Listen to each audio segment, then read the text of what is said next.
কালীপুজো পেরিয়ে গেলেও মণ্ডপে ভিড় কমেনি ভক্তদের। রাজারহাট নারায়ণপুর লালকুঠি নেতাজি সংঘের পুজোতে জমজমাট ভিড়। এবছরের পুজো ৪৯ বছরে পদার্পণ করেছে। প্রাক সুবর্ণ জয়ন্তী বর্ষে এই পুজোয় মাতোয়ারা ভক্তবৃন্দ, সেই ছবি মুহূর্তে দেখাচ্ছি। কালী পুজো পেরিয়ে গিয়েছে, দুদিন হয়ে গেল, কিন্তু এখনো পর্যন্ত প্যান্ডেলে প্যান্ডেলে কিন্তু ভিড় জমাচ্ছেন মানুষজন। সেই ছবি দেখাচ্ছি আপনাদেরকে। রাজারহাট নারায়ণপুর লালকুঠি নেতাজি সংঘের পুজো অভিনব ভাবনায় সেজে উঠেছে সেখানকার পুজো মণ্ডপ, এবং প্রাক সুবর্ণ জয়ন্তী বর্ষে মাতোয়ারা ভক্তবৃন্দ এই পুজো মণ্ডপে ভিড় জমাচ্ছেন।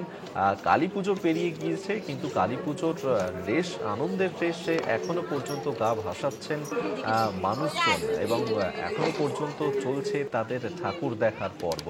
এবছর পুজোর ৪৯ বছর রাজারহাট নারায়ণপুর লালকুঠি নেতাজি সংঘের। শিল্পীদের সম্মান জানাতেই কিন্তু এই বিধায়ক রাজারহাট খুবই ভালো দেখে তো খুবই।